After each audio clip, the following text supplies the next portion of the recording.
Force की तरफ से चादरघाट पुलिस स्टेशन के साथ मिलकर एक inter state black marketing gang जो इमरजेंसी ड्रग का ब्लैक मार्केटिंग करता था, उस पूरे क्रिमिनल गैंग को अरेस्ट किया गया। इसमें टोटल अगर आपने हमारे चैनल को सब्सक्राइब नहीं किया है तो आपको यहाँ सब्सक्राइब बटन दिख रहा है, उसे क्लिक करिए और सब्सक्राइब कीजिए और साथ ही साथ बेल आइकॉन को भी क्लिक करिएगा जिससे कि आपको ताज़ा अपडेट मिलते रहे। कुल हिंद मजलिस इत्तेहादुल मुस्लिमीन के हल्का याकुतपुरा के MLA सैयद अहमद पाशा क़ादरी ने आज एक इफ्तिताही इजलास में शहर हैदराबाद में अचानक कोरोना वायरस की बढ़ती तादाद पर अपनी ज़बरदस्त तशवीश का इजहार करते हुए आवाम को ख़बरदार किया कि अब हाथ पर हाथ रख कर बैठने का ज़माना गया। अगर किसी को खांसी बुखार की अलामतें ज़ाहिर हो जाती हैं तो वह फ़ौरन हुकूमत की जानिब से सारे शहर में कायम करदा कोरोना टेस्ट सेंटर्स आकर अपने अपने कोरोना टेस्ट करवाएँ और इसकी मुनासिबत से इलाज व मुआलजे से जुड़ें। लिहाजा आज इनके हाथों GHMC की जानिब से मादनापेट के इलाके में कायम करदा भारत नगर कम्युनिटी हॉल में कोरोना टेस्ट का आगाज़ किया गया, जो कि कई दिनों तक जारी रहने की इत्तला भी है। इस मौके पर कुरमागोड़ा की कॉरपोरेटर समीना बेगम, डॉक्टर आयशा के साथ कई सुदूर व मोतमदीन और हरकियाती कारकुन भी उनके साथ वहाँ पर मौजूद थे। याकुतपुरा असेंबली हल्के के बस्ती डिवीजन कुरमागोड़ा इलाके में आज मादनापेट मार्केट के पास कम्युनिटी हॉल के अंदर वैक्सीन का सेंटर कायम किया गया है और इसके अभी उसका इफ्तिताह किया गया। Area corporator doctor Naseem Sameena Begum साहबा इस मौके पर शरीकी और बाजिद अली कॉरपोरेटर भी मौजूद है और इसके इफ्तिताह के साथ ही area corporator doctor Samina Begum साहबा का टेस्ट कराया गया। अल्लाह के फजल करम से नेगेटिव आया और एरिया के वर्कर्स इफ्तिताई के लोग भी इसके टेस्टों में हिस्सा लिया। नकीब मिलत बैरिस्टर असदुद्दीन ओवैसी साहब सदर मस्जिद रुकन पार्लियामेंट की हिदायत पर तमाम बस्ती दवाखानों में और ऐसे सेंटर जहाँ पर है वहाँ पर कॉरपोरेटर्स, सुदूर मोतमदीन, उनके घराने के तमाम लोग, तमाम वोटर्स और शहरियान हैदराबाद को ज़रूरी है कि वो ये टेस्ट करा ले। कोरोना वायरस के ज़िम्मन में ये टेस्ट का इंतजाम हुकूमत तेलंगाना की तरफ से मजलिस इत्तेहादुल मुस्लिमीन की नुमाइंदगी पर शुरू किए गए हैं। ज़्यादा से ज़्यादा तादाद में लोग इसमें हिस्सा ले, अपने टेस्ट करा ले और एहतियात से रहें, मास्क के बगैर बाहर ना निकले, ज़रूरत के तहत ही बाहर निकले, घरों में ज़्यादातर रहें, बदपरहेज़ी बदएहतियाती मत कीजिए।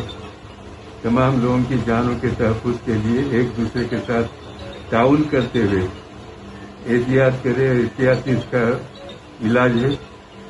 मैं उम्मीद करता हूं कि शहरियान हैदराबाद अपने टेस्ट कराएंगे और अपने घरों में ज़्यादा से ज़्यादा घरों में रहकर वो अपनी सेहत की हिफाजत करेंगे। शुक्रिया। सदर जमात उलमा तेलंगाना व आंध्र प्रदेश व साबिका MLC मौलाना हाफिज पीर शब्बीर अहमद ने होम मिनिस्टर तेलंगाना और चेयरमैन वक्फ बोर्ड से सेक्रेटेरिएट की मस्जिद का दौरा करने का मुतालबा किया। उन्होंने मजीद मुतालबा किया कि शहीद की गई मस्जिद की जगह की निशानदेही करें ताकि मस्जिद अपने असल मुकाम पर दोबारा तामीर हो। पहले हमने और तंजीमों ने और जमातों ने एक आवाज़ दी थी कि सेक्रेटेरिएट में जो मस्जिदें शहीद कर दिया गया था उसके ख़िलाफ़ आवाज़ उठाई थी। उसके 24 घंटे के अंदर CM साहब ने ये ऐलान किया कि हम मस्जिदें बनाएंगे, मस्जिद बनाएंगे और मंदिर बनाएंगे। और उसके बाद होम मिनिस्टर साहब ने ये बयान दिया कि मस्जिद शहीद नहीं हुई बल्कि ऊपर जो बिल्डिंग तोड़ते वक्त मलबा जो है उस मस्जिद के ऊपर गिरा, जो एक कोना गिर गया मस्जिद का। और इसी तरह जो है हमारे वक्फ बोर्ड के चेयरमैन ने भी बयान दिया। मेरी इस वक्त एक जो है होम मिनिस्टर साहब और वक्फ बोर्ड के चेयरमैन और जो है उनके डायरेक्टरों से ये मुतालिबा करता हूँ कि वो खुद जाएं, क्योंकि वो लोग सरकारी आदमी हैं, वो लोग जाएं और वहाँ सेक्रेटेरिएट के अंदर जाकर वहाँ क्या हालात हुए, मस्जिद शहीद हुई या कोना गिर गया या किस तरह गिरा, ये आवाम के सामने लाएं वो बात। ये सिर्फ ये है कि बयानबाजी होने के बजाय आप जाएं और जाके, क्योंकि आपको गवर्नमेंट की कोई इजाज़त लेनी नहीं पड़ती, दोनों होम मिनिस्टर है या वक्फ बोर्ड है, वक्फ बोर्ड के जो है अरकान और बोर्ड के डायरेक्टर्स हैं, वो जाएं, वो जाके देखें कि वाकई मस्जिद शहीद हो गई या कोना गिरा है। और दूसरी बात यह है कि वहाँ पे जो मुक़द्दस किताबें थी, जानिमाज़ था और वो सब चीज़ें थी, वो तमाम चीज़ें जो है ना एक जगह महफूज करे या कौन किया उसने। तो ये लोग जाएं, जो सरकारी लोग हैं, होम मिनिस्टर हैं, वक्फ बोर्ड के चेयरमैन हैं और उनके बोर्ड ऑफ डायरेक्टर्स हैं, वो जाएं और जाके वहाँ के हालात को आवाम के सामने लाएं। क्या मस्जिद को शहीद कर दिया गया या जो है उसको जो है ना एक कोना गिर गया। और दूसरी बात यह है कि वहाँ पे जो कलाम मजीद थे और जानिमाज़ थे, वो कहाँ महफूज रखे और किसने महफूज रखा, किसने उठाया उसको, किसने उठा के कहाँ महफूज रखा, वो भी बताएं। और दूसरी बात यह है, खैर अब तो कोर्ट का आर्डर है जो है ना 15 तक नहीं तोड़ना बोलकर, जब वो आर्डर आ जाएगा, जो इजाज़त मिल जाएगी, तो 25-30 एकड़ पे मबनी है वो सेक्रेटेरिएट पूरा। जब एक लेवल हो जाएगा तो मस्जिद का नाम और निशान नहीं रहेगा। जब एक लेवल हो जाएगा, एक मुसद्दा हो जाएगा, यहाँ से वहाँ तक तो पता नहीं चलेगा कि मस्जिदें कहाँ थी, मस्जिदें कहाँ रही। तो लिहाजा ये लोग जो जाएंगे तो ये लोग बाज़ाब्ता निशान लगाए वहाँ पे जो है ना लोहे के जो है ना लेके निशान लगाए, वहाँ पर बड़े बड़े एंगल लेके गाड़े कि ये मस्जिद का निशान है, ये मस्जिद थी यहाँ पहले। इस तरह हमारी महफूज रह सकती है और उसी जगह मस्जिद बन सकती है। वरना जो है ना 25-30 एकड़ ज़मीन में जब मुसद्दा हो जाएगा तो पता नहीं चलेगा कि मस्जिद कहाँ थी और जो है ना दूसरे जो कहाँ था, 2 मस्जिदें कहाँ थी।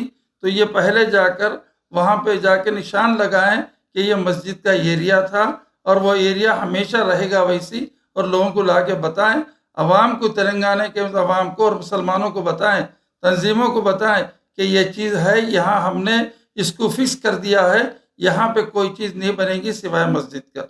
जब कहीं हम इत्मीनान से बैठेंगे, इससे पहले हमने कहा था अगर वो मस्जिद नहीं बनाएंगे तो हम अपने तरफ से जो है ना लोगों से मशवरा करके, जमीयत के रियासती जमीयत उलमा से मशवरा करके हम पुरअमन तौर पर एहतजाज करेंगे। इसलिए इनको ये वक्त दे रहे हैं कि ये लोग जाएं और बताएं कि हमें 8 दिन 10 दिन के बाद बताएं कि भाई ये हालात ये है। उसके बाद अगर बताने के बाद हम जो है ना इसको आगे सोचेंगे एहतजाज करना है या नहीं करना है। लेकिन जब तक हम इत्मीनान नहीं करेंगे कि ये लोग जाके अवाम के सामने वो हकीकत क्या है वो सामने लाएं। जो मस्जिद को या जो है बिल्डिंग तोड़ते वक्त मलबा गिरा या शहीद कर दिया गया, यह ना किसी उलमा से पूछा गया, ना मुसलमानों से पूछा गया, ना किसी उलमा से पूछा गया, किसी से नहीं पूछा गया। ये सब गलत बात है, किसी के नॉलेज में नहीं रही बात, या खुद जो है उन्होंने कर लिया। हो सकता है कि मंदिर के बारे में वो लोग जो है उनसे पूछे होंगे, लेकिन उसको हमें उसका आइडिया नहीं है। लेकिन मस्जिद के बारे में तो मैं खुल्ला कहना चाहता हूँ, किसी के सामने नहीं लाया और ना कहा। और मैं फिर एक बार गुजारिश करता हूँ ये होम मिनिस्टर से और जो है चेयरमैन से और उनके जो है ना बोर्ड ऑफ डायरेक्टर से, वो जाएं और जाके मुसलमानों को हकीकत के सामने लाएं और मस्जिद जहाँ है वहाँ पे निशान लगाएं, क्योंकि 25 एकड़ 27 एकड़ लेवल हो जाएगा तो पता भी नहीं चलेगा हमारी मस्जिद कहाँ थी क्या नहीं थी। Commissioner of intermediate education Telangana की जानिब से गवर्नमेंट जूनियर लेक्चरर्स के लिए ट्रेनिंग प्रोग्राम डिजिटल दिशा का इफ्तिताह अमल में आया। इस प्रोग्राम के तहत 5,300 गवर्नमेंट जूनियर लेक्चरर्स को ऑनलाइन टीचिंग के हुनर से नवाजा जाएगा। ऑनलाइन कोर्सेस मटेरियल की फरहमी, डिजिटल टूल्स के इस्तेमाल, मुख्तलिफ सॉफ्टवेयर्स का इस्तेमाल, एनिमेशन, ग्राफिक्स इस प्रोग्राम का हिस्सा हैं। जुमला 5,300 कॉलेजेस के असातिज़ा को 12 बैचेस में ऑनलाइन मोड में ट्रेनिंग दी जाएगी। ये ट्रेनिंग 6 घंटों पर मुश्तमिल है। उसके बाद 12 दिन का असाइनमेंट दिया जाएगा। असाइनमेंट को कॉग्निजेंट टेक्नोलॉजीज के जानिब से जांचा जाएगा और एडोबी सिस्टम्स के जानिब से असनाद दिए जाएंगे। Commissioner intermediate education Syed Umar Jaleel इस प्रोग्राम के पहल के लिए कॉग्निजेंट टेक्नोलॉजीज और एडोबी सिस्टम्स का शुक्रिया अदा किया। रियासत तेलंगाना व शहर हैदराबाद में जहाँ कोरोना वायरस से माहौल ज़बरदस्त परागंदा चल रहा है, वहीं तालीमी इदारों को बंद रखा गया है। लेकिन ऐसे माहौल में एक मशहूर तालीमी इदारे सेंट एंड्रयूज़ स्कूल जो कि बोयनपल्ली की ब्रांच है, उनका रोना सामने आया है कि हालांकि हुकूमत ने तालीमी इदारों को मुतनब्बे कर दिया था कि परागंदा माहौल में अपना फ़ी स्ट्रक्चर कम कर दें, लेकिन हुकूमत के अहकामात की परवाह न करते हुए सेंट एंड्रयूज़ स्कूल बोयनपल्ली ब्रांच की इंतज़ामिया की जानिब से इन अहकामात को रद्द करते हुए औलिया तुलबा पर फीस का बोझ बढ़ा देने की खबर मिली है। लिहाजा इस हरकत के खिलाफ में आज करीब 400 तो 500 औलिया तुलबा ने बोयनपल्ली स्कूल ब्रांच पहुंचकर धरना दिया, जिसकी वजह से वहां पर पुलिस बुला ली गई और धरने को कुचलने की कोशिश भी की गई। लेकिन इंतजामिया का ना कोई आदमी बाहर आकर इन एहतजाजियों से ना कोई बात की और ना ही कोई तयक़ुन दिया कि वो भी तेलंगाना में रहते हुए हुकूमत के अहकामात की पाबंदी में फ़ी स्ट्रक्चर के ढांचे को छोटा करेंगे।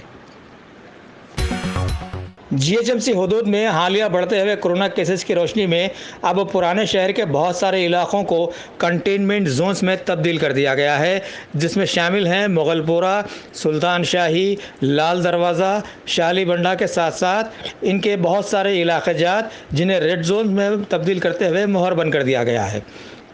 South zone zonal commissioner Ashok सम्राट ने आवाम से गुजारिश की कि पिछले 4 दिनों में जो रेड जोन्स 20 की तादाद में बनाए गए हैं, वहाँ की आवाम ना बाहर निकले और ना ही दूसरों को इस मुतादी बीमारी से मुतासिर करें, क्योंकि अभी इन इलाकों से दिन दोगुनी रात चौगुनी कोरोना केसेस रोशनी में आ रहे हैं। जीएचएमसी हुदूद में जहां तेलंगाना भर के सबसे ज्यादा कोविड पॉजिटिव केसेस पाए जा रहे हैं, वहीं पर कुतुबुल्लापुर में मंगल एक ही दिन में सबसे ज्यादा कोरोना के 104 केसेस पाए गए। यहां पर अब तक जुमला 721 अफराद मुतासिर हो चुके हैं और 17 की मौत वाक़ हो गई है। हिंदुस्तान में कोविड-19 के केसेस में तेजी से इजाफा होता जा रहा है। मंगल 14 जुलाई को 28,489 नए केसेस के साथ मुल्क में अब तक की जुमला कोविड मुतासिरीन की तादाद 9 लाख से भी तजावुज कर गई। पिछले 24 घंटों के दौरान 553 अमवात हो चुकी हैं और जुमला 23,727 लोग जाँ बहक हो चुके हैं। शहर हैदराबाद के हल्का गोशम महल के वाहिद बीजेपी एमएलए राजा सिंह आज बड़े ही सुधरे हुए अंदाज में हुकूमत के सरकारी दवाखाने उस्मानिया हॉस्पिटल का दौरा किया और तबसरा करते हुए बतलाया कि रियासत तेलंगाना के सभी सरकारी दवाखानों की हालत ज़ार अरसे दराज से आवाम के रूबरू थी ही, लेकिन जब जब भी तूफ़ान आता है तभी नाकामियों की सच्चाई सामने आती है। तभी तो अरसे दराज से हुकूमत की जानिब से ये कोशिश भी उरूज पर है कि सरकारी के महकमे जात को प्राइवेट कर दिया जाए। तो समझ लीजिए कि ऐसे ही ख़राब हालात चलते रहे तो हो सकता है कि आने वाले वक्तों में सभी सरकारी दवाखाने प्राइवेट ना कर दिए जाएं, जिससे लाखों लोगों की मईशत नुकसान में आ सकती है। अभी शहर हैदराबाद में कोरोना वायरस की दहशतज़दा माहौल में हुकूमत के मशहूर उस्मानिया हॉस्पिटल की हालत ज़ार एक बार फिर आवाम के सामने ऐसे आई है कि करोड़ों के बजट से चलाया जाने वाला ये दवाखाना शहर के एक छोटे से प्राइवेट नर्सिंग होम का भी मुकाबला करने से खासिर नज़र आया है। कल की कुछ तेज़ बारिश ने ऐसे पोल खोला है कि सारा पानी दवाखाने के सभी वार्ड्स बशमूल आईसीयू में नाले की तरह बहता नज़र आया, जिसमें ड्रेनेज का पानी भी शामिल था। अब बतलाइए कि ऐसे माहौल में कोई भी पेशेंट रिकवर कैसे हो सकता है। और हमारे लिए भी अब ये लम्हा फ़िक्र हो गया है कि अगर हम अपनी नौकरियों की जगहों की कदर नहीं करेंगे तो ये हमारी बड़ी बदबख्ती होगी और हो सकता है कि आने वाले वक्तों में सभी लोग बेमौत मारे जा सकते हैं। నైట్ ఉస్మానియా పరిస్థితి అంటే కొద్ది వర్షం పడితే దాదాపు ఓల్డ్ ఉస్మానియా మొత్తం మునిగిపోయింది. ఇవాళ నేను ఉస్మానియా హాస్పిటల్ విజిట్ కూడా వస్తున్నాను. నేను మొత్తం చూసిన హాస్పిటల్ తిరిగిన ఎక్కడ చూస్తే అక్కడ నీళ్ళు, ఎక్కడ చూస్తే అక్కడ చెత్త. ఇప్పుడు నరేంద్ర గారు సుప్రీం గారు ఉండే ఆయనకి కరోనా పాజిటివ్ వస్తే పాపం ఆయన హాస్పిటల్లో అడ్మిట్ ఉన్నారు. ఇప్పుడు దాని ప్లేస్లో ఒక పాండు నాయక్ అని ఒక సూపరింటెండెంట్కి ఇక్కడ టెంపరీగా పెట్టినారు. ఆయనకి రెస్పెక్ట్ ఇవ్వాలని కూడా తెలియదు. అసలు నేను వాటర్ గురించి చెత్త గురించి చెప్తే కూడా మేము చేస్తున్నాం, మేము చూస్తున్నాం, ఈ విధంగానైనా మాట్లాడుతుంది. ముఖ్యమంత్రి గారు మీకు యాదుండా, కోట్ల రూపాయలు పెట్టి నేను కొత్త హాస్పిటల్ కడతా, ఉస్మానియాని మొత్తం మోడల్ హాస్పిటల్గా చేస్తా అని మీరు మాట ఇచ్చినారు. ఆ మాట ఏమైంది? హెల్త్ మినిస్టర్ గారు ఉస్మానియా హాస్పిటల్లో డైలీ వేల సంఖ్యలో పేద ప్రజలు ట్రీట్మెంట్ గురించి వస్తారు. ఇవాళ ఐసోలేషన్ వార్డ్ కూడా పెట్టారు. కానీ ఇక్కడ చూడండి, పీపీ కిట్లు చెత్త కుండీలో ఏ విధంగా పడి ఉంది, ఓపెన్ ఉంది. ఎన్ని దినాల నుంచి పడింది చెప్పలేం. ఈ విధంగా ఉస్మానియా హాస్పిటల్ పరిస్థితి. ముఖ్యమంత్రి గారు, మీరు ఆ పదవిలో ఉండే అధికారం మీకు లేదు. మీరు ఇవాళ మత్తులో ఉన్నారు, అంటే మీరు ఇవాళ నిద్రలో ఉన్నారు. నిద్ర నుంచి లేచి రండి. ప్రతి ఒక్క ఉస్మానియా హాస్పిటల్ కాకుండా ప్రతి ఒక్క గవర్నమెంట్ హాస్పిటల్ని మీరు విజిట్ చేయండి. ఇవాళ పేద ప్రజలు ఏ విధంగా సస్తున్నారు ఈ కరోనా వల్ల కానీ వేరే బీమారీల వల్ల కానీ ఎంతమంది వస్తున్నారు. ఒక్కసారి మీ ఫామ్ హౌస్ నుంచి బయటికి వచ్చి మీరు అన్ని హాస్పిటల్ తిరిగితే మీకు తెలుస్తుంది.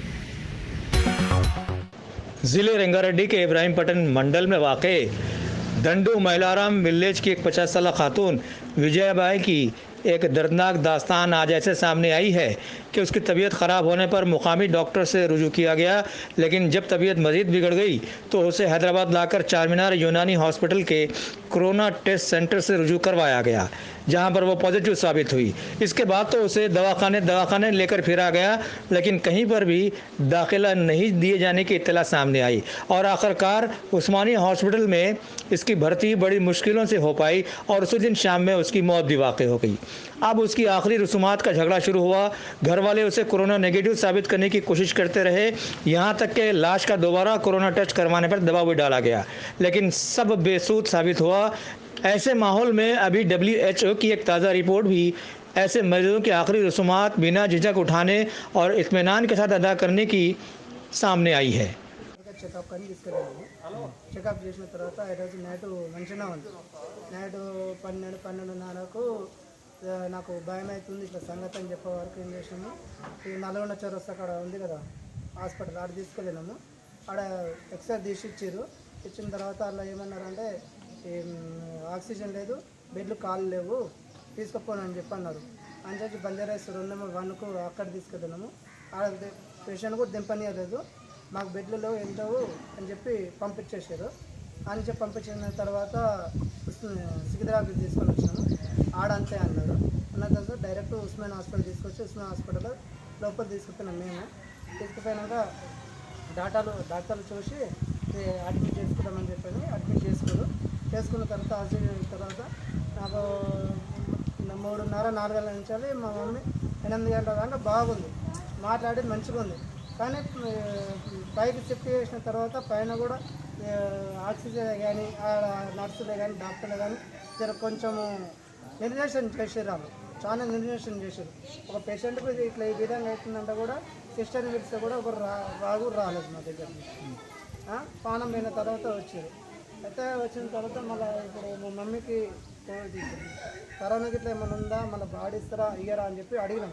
అయితే ఆమెకు కరోనా గిట్లా ఏమీ లేదు అని చెప్పి నాకు సర్టిఫికేట్ ఇచ్చారు. మాకు ఇస్తే తీసుకొని మేము ఇంటికి తీసుకొని వచ్చినాం. ఇవి వచ్చిన తర్వాత ఇప్పుడు కరోనా వచ్చిందని చెప్పి మెసేజ్ వచ్చిందని చెప్పి నిన్న వచ్చి చెప్పింది. ఉస్మాన్ హాస్పిటల్ నుంచి మాకు ఇది ఇచ్చింది. మాకు शहर हैदराबाद में जहां कोरोना वायरस की दहशत चल रही है, वहीं बोनाल फेस्टिवल को भी बड़े धूमधाम से मनाए जाने की खबर साथ साथ रही है। उप्पुगोड़ा के बड़े कदीम मंदिर से आज इसका आगाज़ हुआ। हैदराबाद बोनाल फेस्टिवल कमेटी के सदर मधुसूदन गौड़ की क़ियादत में आज एक जुलूस निकाला गया, जिसमें शिवा सत्तास, बैंड विद मेलास और गेम सॉन्ग्स के साथ सप्ताह बंगारू बोनम चारमीनार की भाग्यनगर मंदिर में अर्पित किया गया। ఓకే, శ్రీమాత్రే నమ.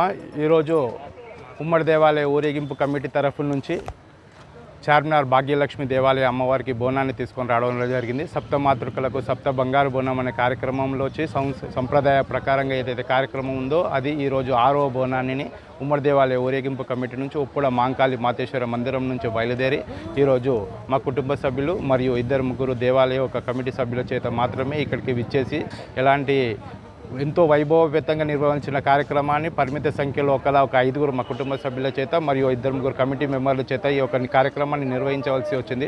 ప్రభుత్వ ఆదేశాల అనుసారము వారి యొక్క సామాజిక దూరాన్ని పాటిస్తూ మరియు తర్వాత పరిమిత సంఖ్య లోపల అమ్మవారికి బోనాన్ని సమర్పించడం జరిగింది. కాబట్టి అందరం కూడా ఈ యొక్క కరోనా మహమ్మారి తరిపోవాలనేసి వచ్చే సంవత్సరం ఇంకా వైభవపేతంగా నిర్వహించుకోవాలి. కాబట్టి ప్రభుత్వం ఏదైతే మనకు ఆదేశాలు ఇచ్చిందో ఆదేశాల అనుసారంగానే మనం ఈ కార్యక్రమాలు నిర్వహించాలి. కాబట్టి భక్తులందరూ కూడా సహకరించవలసిందిగా కోరుచున్నాం. అమ్మవారికి బోనాన్ని సమర్పిద్దాం, కరోనాని తరిమేద్దాం అనే సంకల్పంతో ప్రతి ఒక్క భక్తులు కూడా 25వ తారీఖు నుంచి 18 జూలై లోపు మీ యొక్క పరిసర ప్రాంతాలలో దేవాలయంలో దగ్గర ఉన్న బోనాలను సమర్పించవలసిందిగా కోరుచున్నాం. 19వ తారీఖు రోజు ఏ దేవాలయంలో కూడా బోనాలు సమర్పించడానికి వీలు లేదు. కాబట్టి ప్రభుత్వం ఆదేశాల అనుసారంగా మనం అందరం కూడా 18 జూలై వరకు మీ ఇంటి దగ్గర ఉన్న దేవాలయాల లోపల మీకు వీలైన రోజున ఒక రోజు బోనాన్ని సమర్పించవలసిందిగా కోరుచున్నాం. Thank you.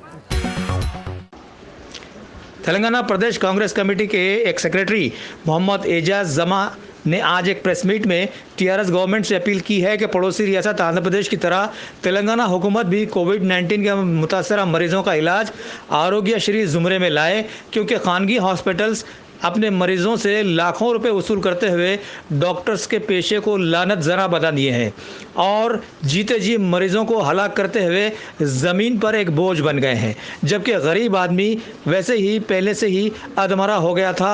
अब वो कहां से बड़ी बड़ी रकमें का इंतज़ाम करते हुए अपना इलाज करवाए। मैं मोहम्मद एजाजुल जमा, सेक्रेटरी तेलंगाना कांग्रेस कमेटी। केसीआर साहब से गुजारिश है, यहाँ के हालात क्या है क्या नहीं आपको मालूम है। ख़ास तौर से मैं कोविड-19 के बारे में आपको बताना चाह रहा हूँ। आप एक चीफ मिनिस्टर है लेकिन गरीबों की मदद नहीं कर रहे। आपको मालूम होना चाहिए आपके सामने एक जूनियर सीएम आंध्र प्रदेश का ऑलरेडी कोविड-19 के केसेस को आरोग्यश्री में इंक्लूड कर दिया है। मैं आपसे सवाल करना चाहता हूँ, आप क्या इंतज़ार देख रहे, किसका इंतज़ार देख रहे? ये गरीब लोग मरने का इंतज़ार देख रहे? ये बहुत बुरी बात है। आपका फ़र्ज़ बनता, आप एक तेलंगाना के चीफ मिनिस्टर है, समझ में आया ना? आप गरीब लोगों को इंक्लूड करें, वाइट कार्ड वालों को इंक्लूड करें और पूरे यानी तेलंगाना के प्राइवेट हॉस्पिटलों को इंस्ट्रक्शन दें, जिस किसी को भी कोविड आया वो लोग प्राइवेट ट्रीटमेंट लें और आरोग्यश्री के तहत लें। और आपसे अदबन गुजारिश है कि आप ये कर रहा हूँ वो कर रहा हूँ बोलते, और फॉर एग्जांपल सेक्रेटरीट के 500 करोड़ कहीं हरितहारा के झाड़ा लगाती, ये सब क्या है? करिए आप काम, पहले गरीबों का ख्याल करिए, गरीबों की ख्वाहिशात पूरी करिए। आप पब्लिक से आए हुए हैं, पब्लिक की सेवा करिए, लेकिन ये वो ये करके गरीबों को मत मारिए। बहुत लोग परेशान हैं कोविड की तरफ से और उनको मदद करिए और हॉस्पिटल में सहूलत दिया जाए। केसीआर आपसे गुजारिश है। केसीआर साहब, आपको तो मालूम ही है, आपके नॉलेज में होगा, यहाँ के तकरीबन पीपल्स को मालूम होगा, यहाँ पर प्राइवेट हॉस्पिटलों में डेली खर्चा 1 लाख, 1.5 लाख, 2 लाख बता रहे हैं। फॉर एग्जांपल होना है तो आप खुद हॉस्पिटलों की रिपोर्ट आपके पास आ चुकी है, लेकिन ये गरीब लोग कहाँ से लाएंगे? इसलिए मेरी गुजारिश है, मेरी ख्वाहिश है और सबकी ख्वाहिश है कि आप कोविड-19 को जल्द से जल्द आरोग्यश्री में इंक्लूड करें और उनका हक उनको दिलाए और पूरे प्राइवेट हॉस्पिटल को इंस्ट्रक्शन दें, कोविड-19 के केस आरोग्यश्री के तहत लिया जाए। शहर हैदराबाद की commissionerate task force south zone team के लोगों ने आज एक इत्तला पर कार्रवाई करते हुए चादरघाट पुलिस की मदद से कोविड-19 पेशेंट्स के लिए दवाओं की ब्लैक मार्केटिंग में मुलविस 8 अफराद पर हाथ डाला और उनके पास से जेनेरिक वर्जन की remdesivir 100 mg, 51 injections, Actemra 400 mg के 9 और 80 mg के 4 इंजेक्शंस के साथ साथ 55,000 की नकद रकम जुमला 35,55,000 मालियती अशिया बरामद कर जब्त कर ली। इनके नाम ये बतलाए गए केवी सुब्रमण्यम, संतोष कुमार, शाकिर, के किशोर, राहुल अग्रवाल, गगन खुराना, सैफ और फिरदौस। इन्हें गिरफ्तार करते हुए सामान समेत SHO चादरघाट के हवाले कर दिया गया। इस केस में additional DCP task force Chakravarthy गुम्मी की क़ियादत में इंस्पेक्टर S राघवेंद्रा ने अपने स्टाफ के साथ कामयाब कार्रवाई की। फोर्स की तरफ से चादरघाट पुलिस स्टेशन के साथ मिलकर एक inter state black marketing gang जो इमरजेंसी ड्रग का ब्लैक मार्केटिंग करता था उस पूरे क्रिमिनल गैंग को अरेस्ट किया गया। इसमें टोटल 8 मेंबर्स का अरेस्ट हुआ और इसके साथ जो रिकवरी हुआ है आइटम्स, उसमें 51 रेमेन्सवेयर 100 mg injection, 9 एक्टेमेरा 400 mg injections, 4 80 mg injections, net cash 55,000 और टोटल वर्थ 35,50,000 वर्थ का रिकवरी हुआ। ये पूरे मेडिसिन्स इंडिया के अलावा दूसरे कंट्री में एज इमरजेंसी मेडिसिन का यूज़ होता है, जिसमें USA, India, Singapore, United kingdom और दूसरे देश में भी इसका यूज़ हो रहा है। ये कोरोना ट्रीटमेंट में इन्फेक्शन के टाइम को शॉर्ट करके रिकवरी फास्ट करता है। ये मेडिसिन का ये यूज़ है। जो अरेस्टेड क्रिमिनल्स हैं इसमें, जो ब्लैक मार्केटिंग करते थे, उनका डिस्क्रिप्शन इस प्रकार से है। K Venkat Subramaniam alias Phani, age 36, surgical business करता है सिकंदराबाद में। Santosh Kumar, age 39, business occupation Musheerabad. Mohammed Shakir, age 34, medical agency Feelkhana Hyderabad. K Kishore, medical distributor Musheerabad Hyderabad. Rahul Agarwal, Narayanguda Hyderabad. Gagan Khurana, age 21, commission agent Shahdara Delhi. ये मेन ब्लैक मार्केटिंग करता है और दिल्ली से भी इसका लिंक है।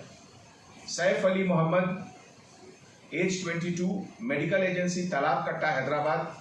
और फिरदौस मोहम्मद, गुप्ता फार्मा डिस्ट्रीब्यूटर में एम्प्लॉय है, सैदाबाद हैदराबाद।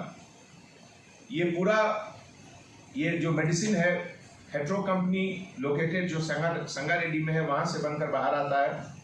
और ये लोग जो के वेंकट सुब्रमण्यम एलियस फनी है और बाकी लोग मिल करके एक हैंड से दूसरे हैंड से तीसरे हैंड, थर्ड से फोर्थ, फिफ्थ, हर लोग कमीशन लेते हैं 2,000, 4,000, 8,000 डिपेंडिंग ऑन दी डील।